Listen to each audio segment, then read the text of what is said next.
పవన్ కళ్యాణ్ గారిని మాట్లాడవలసిందిగా కోరుతున్నాను.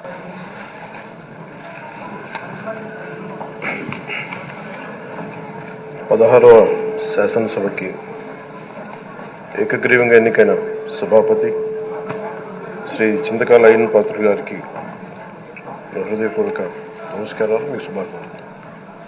ఇది నేను మొదటిసారి అసెంబ్లీలోకి అడుగు పెట్టడం.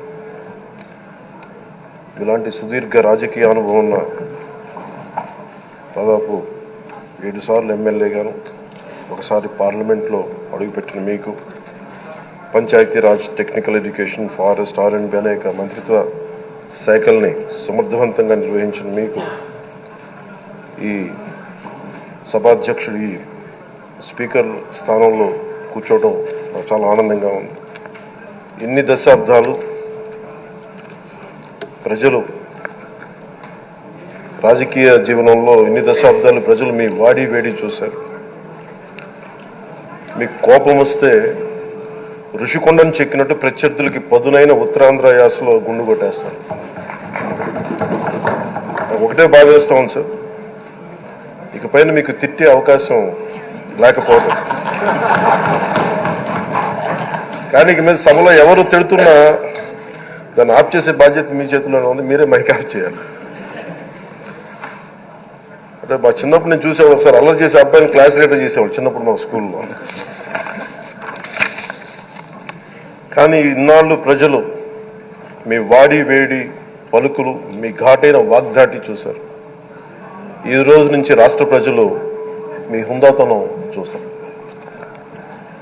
డిబేట్స్ వెనకాల దాక్కుని సంస్కారహీనమైన భాషల్ని, భావాల్ని రకరకాల మాధ్యాల్లో విరజిమ్ముతూ ఉంటారు. దాని నియంత్రణ మీ ఆధ్వర్యంలో ఇక్కడి నుంచే మొదలవ్వాలి. ఇందాక సభానాయకులు గౌరవ ముఖ్యమంత్రి శ్రీ చంద్రబాబు నాయుడు గారు చెప్తారు, ఆడబిడ్డలు ఏ విధంగా నలిగిపోయారు ఈ రాష్ట్రంలో గత 5 సంవత్సరాల్లో. చిన్న లేదు, పెద్ద లేదు, ఎవరని లేదు.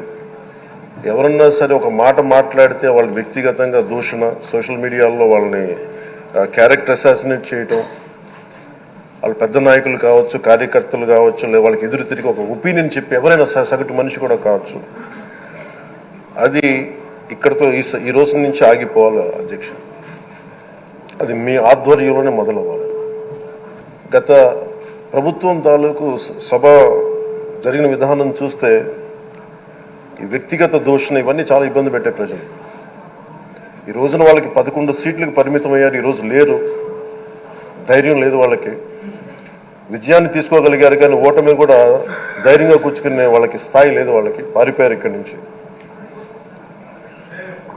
భావంలో ఉండే తీవ్రత భాషలో ఉండాల్సిన అవసరం లేదు. భాష మనుషుల్ని కలపడానికి కానీ విడగొట్టడానికి కాదు. భాష విద్వేషం రేపడానికి కాదు, పరిష్కరించడానికి. ఎంత జటిలమైన సమస్య అయినా, భయంకర సమస్య అయినా చర్చల ద్వారా పరిష్కరించుకోవడానికి కానీ వివాదం సృష్టించడానికి కాదు. ఈ సభ ఉన్నది అందుకు. కానీ మనం చూసింది వాళ్ళ దగ్గర నుంచి బూతులతోటి, వ్యక్తిగత దోషులతోటి రాష్ట్ర పురోభివృద్ధిని ఆపేశారు. అలాంటి సభ కాకుండా ఇందాక మన పెద్దలు శ్రీ గౌరవ ముఖ్యమంత్రి చంద్రబాబు గారు చెప్పినట్టుగా ఇది భవిష్యత్తుకి ఇది ఒక ప్రమాణం అవ్వాలి. 2047 వరకు ఇంత అద్భుతమైన స్థానంలో మనకి ఆంధ్రప్రదేశ్ తెలుగు జాతి ఉన్నత స్థాయికి వెళ్ళాలంటే ఈరోజు మనం వేసే ప్రతి అడుగు అది భవిష్యత్ తరాలకు ఒక నిర్దేశక ఒక టచ్ స్టోన్గా ఉండిపోవాలి, గిట్ రాయిగా ఉండిపోవాలి. ఈ రోజున ఈ సభలో ఉన్న గౌరవ సభ్యులందరూ చట్టాలు చేయడానికి ఉన్నారు, చట్టాలు ఉల్లంఘించడానికి కాదు. విభేదించడం అంటే ద్వేషించడం కాదు, వాదించడం అంటే కొట్టుకోవడం కాదు. ఇవన్నీ విభేదించడం, వాదించడం ఇవన్నీ ప్రజాస్వామ్యానికి చాలా మౌలికమైన పునాదులు. ఆంధ్రప్రదేశ్ ఆవిర్భావం జరిగి అసలు భాషా ప్రయుక్త రాష్ట్రాల ఆవిర్భావమే మన ఆంధ్ర రాజ్యంతో మొదలైంది.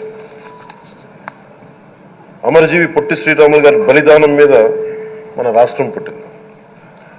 56 రోజులు తిండి తిప్పలు తినకుండా నరకం అనుభవిస్తూ ఆయన బలైపోయారు.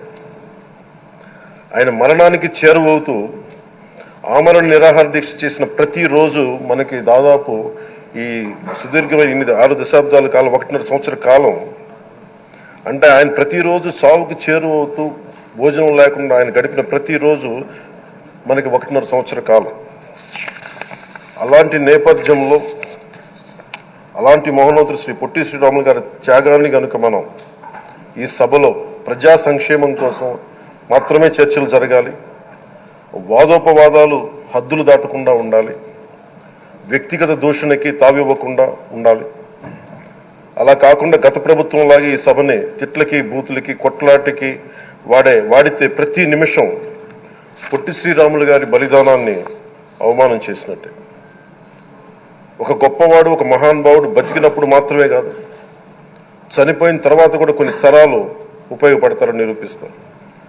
అలాంటి కోవకు చెందిన మహానుభావులు ఆంధ్ర రాష్ట్ర సృష్టికర్త, భాషా ప్రయుక్త రాష్ట్రాలకు శ్రీకారం చుట్టిన ద్రష్ట, అమరజీవి శ్రీ పొట్టి శ్రీరాములు గారి స్మృతిలో ఒక విలువలతో కూడిన ఒక సత్సాంప్రదాయాన్ని తెరలేపుతూ మీ ఆధ్వర్యంలో ఈ సభ జరగాలని, ఈ 5 ఏళ్ల ప్రజా ప్రస్థానంలో ఈ విలువైన 5 ఏళ్లు రాబోయే తరానికి గొప్ప భవిష్యత్తునిచ్చేలా, అన్నం పెట్టే రైతుకి, కౌలు చేసుకునే రైతుకి, రైతు కూలీకి అండగా ఉండేలా, మహిళలకి భద్రతతో పాటు ఉన్నత స్థాయికి ఎదిగేలా, ప్రభుత్వ ఉద్యోగులకి భద్రత కల్పించేలా, పశువు పక్షి ప్రకృతి సర్వజనులందరికీ కూడా మతాలకి ప్రాంతాలకి అతీతంగా సుభిక్షంగా అభివృద్ధి పదంలో ఆంధ్రప్రదేశ్ ఆంధ్ర రాజ్యం అద్భుతమైన ప్రగతి సాధించేలా ఈ చర్చలు సాగాలని కోరుకుంటూ, సభాపతి అయ్యన్న పాత్రుడి గారికి